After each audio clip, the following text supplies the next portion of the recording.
My sister told me, "You're too stupid to ever own a house." So at her birthday party, I handed her the deed to the beachfront property she mocked me for dreaming about. Everyone went silent when she screamed, "That's the one I wanted." Last year, my older sister Mallory mocked me when I mentioned I wanted to buy a little cottage by the beach one day. She flat out laughed and told me I was too stupid to ever own a house. I said nothing at the time, but it lit a fire under me. I spent a year working like crazy, saving every penny. Last week at her birthday party, I handed her a gift, the deed to the very beachfront property she always bragged about wanting. She recognized it instantly. The look on her face when she realized I'd bought it. I'll never forget it. Neither will anyone else who was there. It was one of those heavy July afternoons when the air feels like soup, and the bugs sound like an angry symphony outside. Mallory and I were sitting on the creaky porch of my rental house in Beaufort, the one that always smelled a little like mildew no matter how much Febreze I used. She had come down from Atlanta for the weekend to check on me, which basically meant criticizing every life choice I'd ever made. We were halfway through a pitcher of sweet tea when I offhandedly said, "You know, I'd love to have one of those tiny cottages out on Fripp Island someday. Just paint, work at the boutique, live easy." She didn't even pretend to take me seriously. Mallory snorted so hard tea sprayed from her nose. She wiped her mouth on the back of her expensive sundress and said, laughing, "Katie, you're too stupid to ever own a house. You can't even keep a normal job. You're not wired for real responsibility." I laughed along because what else could I do? But later that night, alone with the buzzing fan and the peeling paint on my bedroom ceiling, I stared into the dark and replayed it over and over. Too stupid. It wasn't the first time Mallory had said things like that. Growing up, she'd always been the achiever, the straight-A student with the scholarship offers and internships.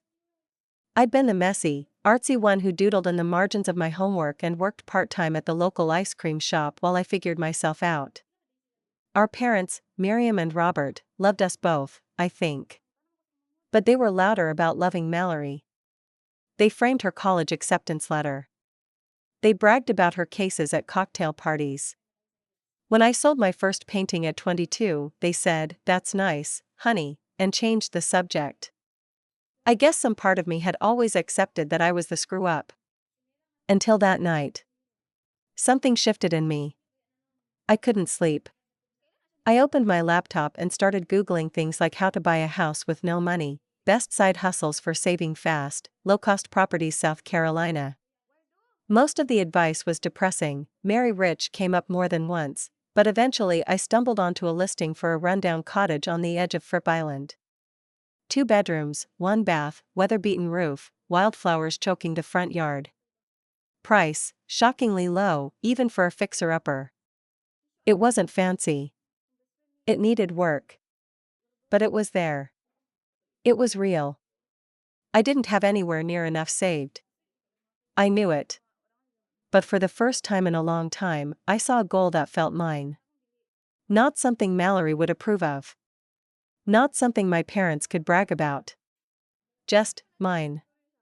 The next morning, I marched into Beaufort Savings and Trust and set up a savings account. I labeled it Cottage Dream Fund. I told myself I wouldn't touch it, not for takeout coffee, not for new shoes, not even if my car decided to die. I picked up every extra shift I could get at the boutique. I started selling paintings on Etsy. I even did freelance dog portraits for $40 a pop. I said yes to everything.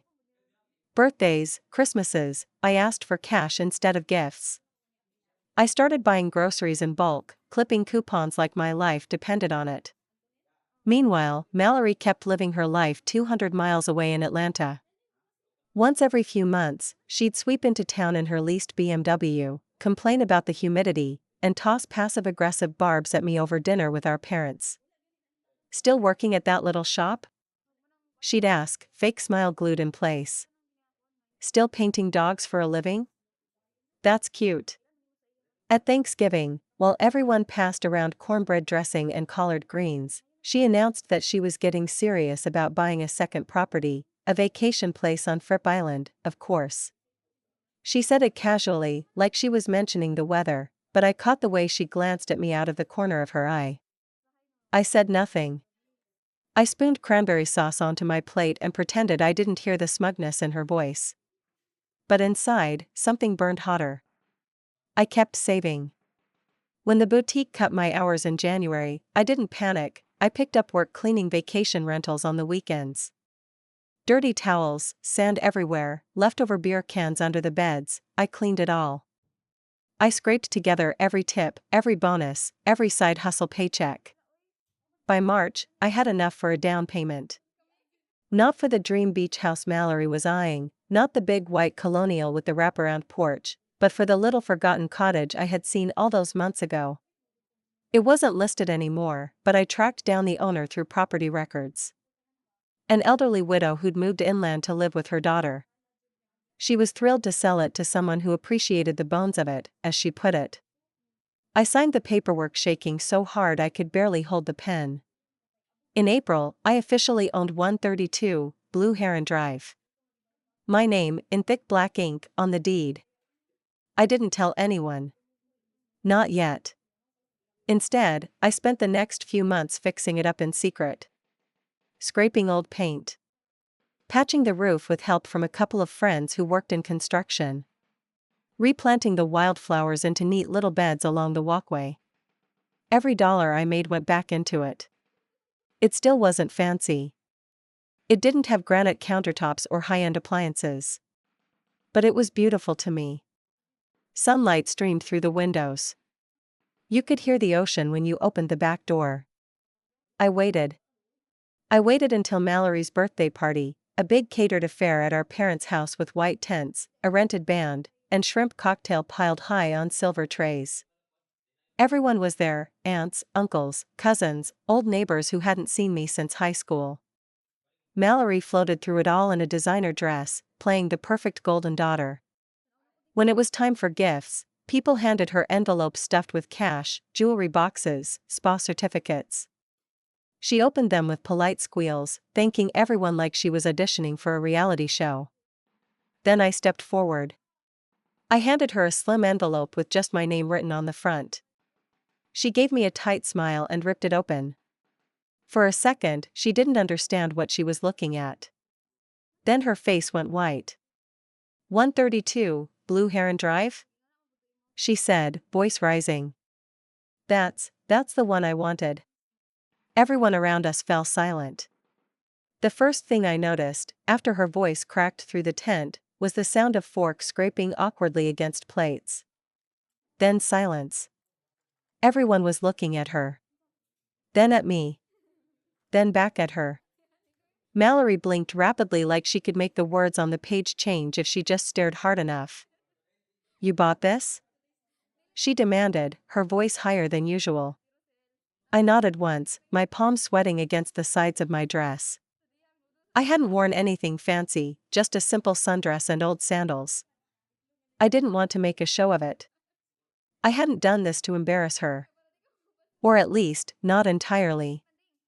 I thought you said I was too stupid to ever own a house, I said, trying to keep my voice even. Someone, I think Aunt Sylvia, let out a quiet, surprised laugh that she quickly tried to cover with a cough. Mallory's cheeks flushed bright red, a color I hadn't seen on her in years. Normally, she was composed, icy even, but right then she looked like she might actually throw the envelope at me. You knew I wanted that property. She hissed, low and furious, stepping closer so only I could hear. You knew. I shrugged, feeling something cold and steady settle inside me. It was listed publicly, I said. You could have bought it any time. I knew she hadn't, of course. Mallory liked to talk about her plans, the vacations she'd take, the homes she'd own, the parties she'd throw. But the actual follow-through? That was messier, less glamorous. She didn't want to do the work of restoring a battered little cottage. She wanted the glossy version, the one that was already perfect. For a long, stretching moment, we just stared at each other. Mallory looked like she was about to explode. Her hands crumpled the envelope in her fist, nails digging into the paper. Our mother, sensing that something was dangerously off script, bustled over with a tight smile. Girls, she said, with that brittle tone she used when company was watching, let's not cause a scene, okay? But the scene was already caused. Mallory pasted a smile on her face so fake I could practically hear it crack. She turned back to the crowd, held up the crushed envelope, and said loudly, "Well, I guess Katie finally achieved something." The way she said it, like it was a minor miracle, like I'd somehow pulled off a magic trick instead of working my dimwit off for a year, made my stomach twist. The band, sensing the awkwardness, started playing soft jazz. Conversation slowly restarted around us. Someone popped open another bottle of champagne. Plates clinked. But underneath it all, a ripple had gone through the party that couldn't be undone. Mallory retreated to a group of her friends near the bar, clutching a fresh glass of wine so tightly her knuckles turned white. I stood awkwardly by the gift table, wondering if I'd made a huge mistake. Dad came over after a few minutes. He didn't say much, just clapped me on the shoulder in that wordless way men his age seemed to think solved things. "Good for you, kid," he said gruffly. "Real proud." It caught me off guard. I hadn't realized until that moment how much I still wanted his approval. Mom was less thrilled. She pulled me aside while people were cutting the cake and hissed under her breath, "Did you have to do this today? Couldn't you have waited until after her party?" "I gave her a gift," I said, voice calm. "Just like everyone else." Mom opened her mouth, closed it, and then shook her head like I was a lost cause. She turned and hurried back to help slice cake, the pearls at her neck jiggling with each step. For the rest of the night, I floated around the edges of the party, accepting polite congratulations from distant relatives who barely knew me. Mallory avoided me completely. At one point, I caught her staring at me from across the lawn, her mouth tight, her brows drawn together. Not furious anymore, something else. Something harder to name. Resentment, maybe. Jealousy. It wasn't about the house. Not really. It was about the fact that for once, I had something she couldn't touch. Something she hadn't thought to get first. I went home that night to my little rental, my feet aching from standing so long in those stupid sandals, and sat on my porch alone. The party music was still echoing faintly across the neighborhood. Somewhere a car alarm went off and then stopped. I sat there for a long time, feeling everything and nothing all at once. I should have felt victorious. I should have felt proud. Instead, mostly, I just felt tired. And underneath that, something like grief. Not for the house. Not even for Mallory. For the idea that maybe, deep down, I'd still been chasing something, some approval, some recognition, that was never going to come. It wasn't until the moon was high and the mosquitoes started biting that I finally stood up, brushed off my dress, and locked the door behind me. The deed to 132, Blue Heron Drive was tucked into my bag, safe and solid. Mine. The days after the party were weird. Mallory didn't call. She didn't text. Neither did my parents. It was like I had dropped a stone into a pond and everyone was pretending the ripples weren't there, even as they lapped quietly at the shore. I still had to keep living my life. Work at the boutique continued. I had a backlog of dog portraits to finish. My landlord, Mrs. Perkins, kept dropping by unannounced to complain about my unsightly recycling bins. Nothing about my day-to-day changed. But something had shifted. I could feel it in the way people at the boutique looked at me, a new kind of curiosity, maybe even respect. Word had gotten around town faster than I expected. Beaufort wasn't exactly big, and an old family like mine always generated a certain kind of quiet gossip. "Is it true you bought that little place on Fripp?" Mrs. Chambers asked while browsing through sundresses one afternoon. She said it casually, like asking about the weather, but I could see the eager glint in her eye. I just smiled and said, "Yeah. It's mine." Simple. Clean. No bragging. I didn't owe anyone a full explanation.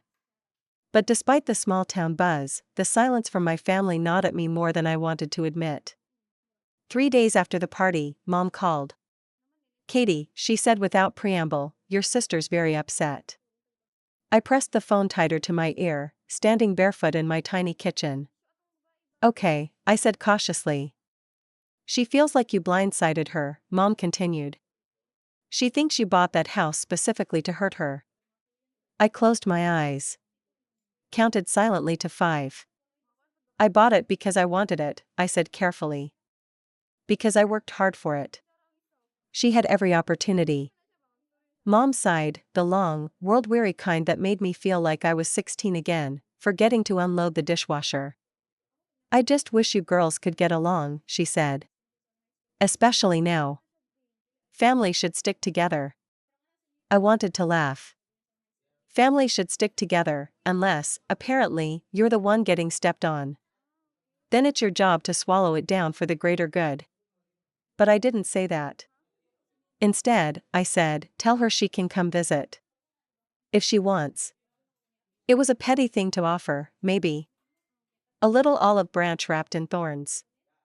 Mom didn't respond right away. Then she said stiffly, I'll let her know. She hung up before I could say goodbye. The next Saturday, I drove out to Fripp with a bag of tools, a can of white paint, and a new set of keys jangling in my pocket. The sun was cruel, even early in the morning. The seagrass swayed in the salt-heavy breeze. Seagulls screamed overhead. The cottage looked even smaller than I remembered, almost like a child's drawing of a house, simple and square and sturdy. Peeling blue shutters. Weather-beaten siding.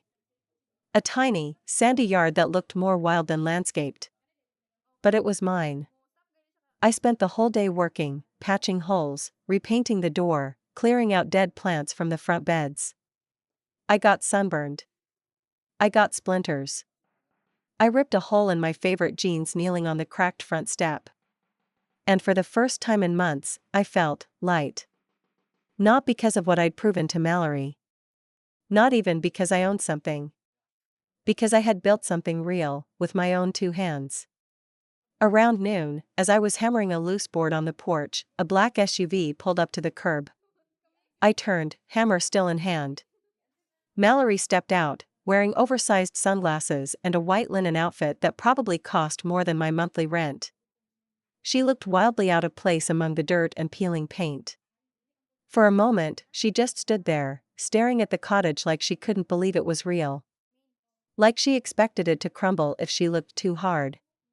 Then she squared her shoulders and walked up the path, her heels sinking slightly into the sand. I straightened, wiping my palms on my jeans. Hey, I said cautiously. She took off her sunglasses, revealing red-rimmed eyes. Not like she'd been crying recently, more like she'd been crying for days. You did this to spite me, she said flatly. I shook my head. No. I did it for me. You knew I wanted it, she said, voice low and fierce. You knew. I wanted to argue. To say, you talked about it, but you never did anything. You thought wanting was enough. But I could see that wouldn't matter. Not to her. So I just said, I needed something for myself.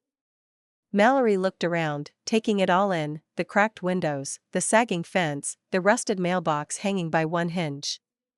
This isn't even the good part of the island, she said bitterly. It's barely worth anything. It should have hurt. Maybe a few months ago, it would have. But now? Now it just sounded sad. I leaned the hammer against the porch rail.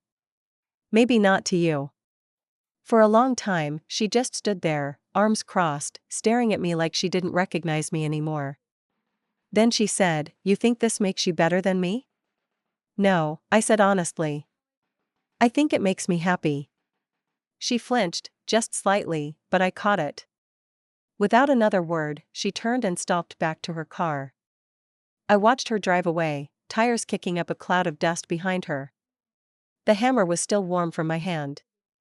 The sea breeze lifted the edge of the tarp I'd spread over the porch, making it flap like a broken sail. I sat down hard on the front step, elbows on my knees, and let out a long breath I felt like I'd been holding for years. I didn't know if she'd ever forgive me. I didn't know if our relationship would ever go back to whatever shaky balance it used to have. All I knew was that for the first time in my life, I hadn't waited for permission. I had chosen myself. And sitting there on that battered old step, with salt in the air and paint under my fingernails, it felt enough. For now. The next few weeks were a blur of paint fumes, Home Depot runs, and YouTube tutorials on how to retroute tile without crying. I wasn't just fixing the house, I was building a life. Piece by piece. Inch by inch. Some days were harder than others. I'd be hammering away at some stubborn rotten board and out of nowhere, the doubt would creep in. The little voice that sounded suspiciously like Mallory, whispering, "You're not cut out for this. You'll mess it up. You're too stupid." But then I'd step back, wipe the sweat from my forehead, and look at what I had done, real, solid progress, and the voice would get quieter. Mallory didn't come back. Mom called once, dropping vague hints about how sad Mallory was and how maybe you could apologize, just to smooth things over. I told her I loved her but that I wasn't apologizing for building my own life. Dad sent me a text, just a thumbs up emoji after I posted a photo of the cottage's freshly painted front door online. It wasn't a Hallmark moment, but it was enough. By midsummer, I moved into the cottage full-time. It still smelled faintly of sawdust and fresh paint. The old wood floors creaked under my bare feet. The windows rattled when the ocean wind picked up. The tiny backyard buzzed with bees and the wildflowers I'd replanted. It was perfect. One Saturday afternoon, while I was sanding an old chair on the porch, I saw a sleek white BMW creeping down the street. Mallory. She parked a few houses down, maybe thinking I wouldn't notice. Sat there for a while, engine idling, sunglasses hiding her face. I didn't go over. I didn't wave. I just kept sanding the chair, the soft rasp of it filling the humid air. Eventually, she drove away. No confrontation. No grand speech. Just silence. And honestly, it was better that way. The final nail in the coffin came a few weeks later. I was sipping coffee on the porch when my phone buzzed, a message from Mrs. Allen, a real estate agent I barely knew but who apparently knew everyone else in town. It was a link to a real estate listing. Mallory's dream house, the big, sprawling colonial on Fripp Island she used to talk about, had finally come on the market. It was gorgeous. Newly renovated. Ocean views. A price tag so astronomical it made my stomach flip. I stared at it for a long minute, then smiled and put my phone down. Because I knew the truth, Mallory could afford it. Probably even easily. But she wouldn't buy it. Not now. Not after I had moved on to the island first, carving out a tiny slice of life for myself. It would slaughter her pride to be second. And that was the real revenge. Not buying the cottage she wanted. Not embarrassing her at her birthday party. But showing her, without screaming, without fighting, that I didn't need her approval. That I didn't need to follow the path she set. That I could be happy, and fulfilled, and proud of myself, without any of her applause. She could have bought 10 bigger, fancier houses. But she'd still be chasing something she couldn't catch. Meanwhile, I had peace. Real, solid peace. The kind that comes from knowing you built something on your own terms, even when no one believed you could. One evening, as the sun melted down into the ocean and the sky turned 100 shades of gold and pink, I stood barefoot on my little porch, breathing in the salt air. The porch light buzzed faintly. The boards creaked under my toes. Somewhere down the street, kids were laughing, chasing each other with sparklers. And I realized, Mallory had her lawyers, her fancy shoes, her Instagram-perfect life. I had freedom. I had a home. And for the first time in a long, long time, I had myself.